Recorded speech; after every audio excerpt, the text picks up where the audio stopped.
সাল্লাল্লাহু আলাইহি ওয়াসাল্লাম বলেছেন, মুমিনদের মধ্যে পরিপূর্ণ ঈমানদার ওই ব্যক্তি আহসানুহুম খুলুকা, যার চরিত্র অধিক পরিমাণে সুন্দর ভালো।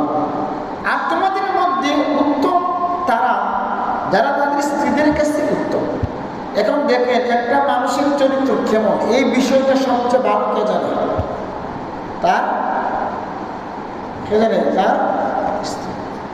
এই জন্য রাসূল সাল্লাল্লাহু আলাইহি ওয়াসাল্লাম বলেন, আকমালুল মুমিনিনা ঈমানান আহসানুহুম খুলুকা ওয়া খিয়ারুকুম খিয়ারুকুম লিনিসাইহিম খুলুকান।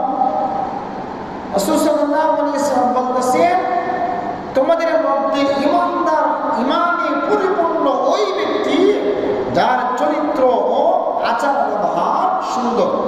আর তোমাদের মধ্যে উত্তম তারা যারা তাদের স্ত্রীদের কাছে উত্তম। তাহলে ঘরের মধ্যে স্ত্রীর কাছে যদি স্বামী ভালো হয়, তাহলে অন্যের কাছে আসলে ভালো হয়।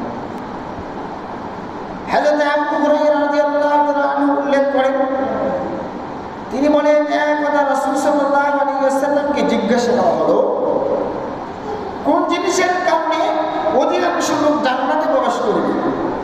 তিনি বলেন, আত-তাকওয়া ওয়া হুসনুল খুলুক, তাকওয়া ও চরিত্র। পুনরায় জিজ্ঞাসা করা হলো, কোন জিনিসের কারণে অধিকাংশ লোক জাহান্নামে যাবে? আল্লাহর রাসূল সাল্লাল্লাহু আলাইহি ওয়াসাল্লাম বলেন, আল ফামু ওয়াল ফারজ, জবান এবং লজ্জাস্থানের কারণে অধিকাংশ মুমিন জাহান্নামে যাবে। জবান এবং লজ্জাস্থানের কারণে অধিকাংশ মানুষ জাহান্নামে। এই কারণে ইসলাম শুধু আমলকে সুন্দর করে নির্দেশ দেয়নি, শুধুমাত্র আমল সুন্দর করে এ কথা ইসলামে বলেনি, বরং আমলের পাশাপাশি আখলাক, চরিত্র, আচার ব্যবহার, মুআমালাত, মুআশারাত, নীতি আদর্শ সব কিছু সুন্দর করার নির্দেশ দিয়েছে ইসলাম। এখন আপনার কতটুকু ভালো মানুষের সবার আগে কে বুঝবে?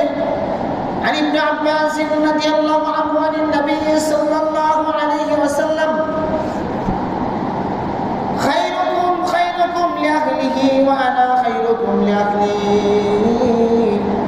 আল্লাহ রাসূল সাল্লাল্লাহু আলাইহি ওয়াসাল্লাম বলেন, তোমাদের মধ্যে সেই ব্যক্তি উত্তম যে নিজের পরিবারের কাছে অর্থাৎ স্ত্রীর কাছে সবচেয়ে উত্তম।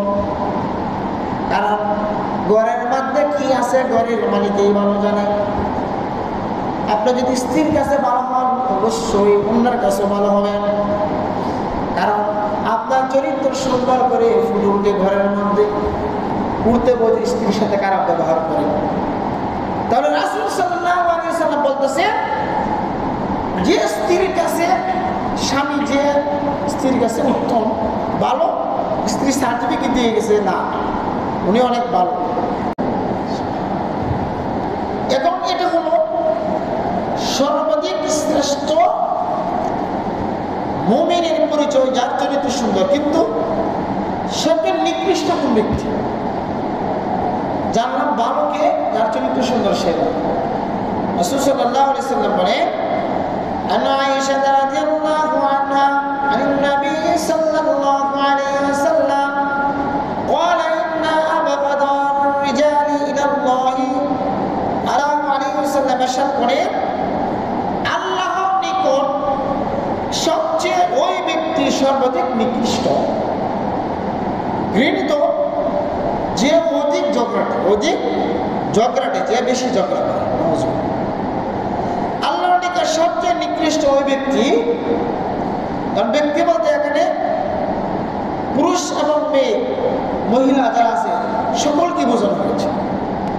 তাহলে আম্মা আয়েশা সিদ্দিকা রাদিয়াল্লাহু আনহা বর্ণনা করে, রাসূল সাল্লাল্লাহু আলাইহি ওয়াসাল্লাম বলতেছেন, সবচেয়ে নিকৃষ্ট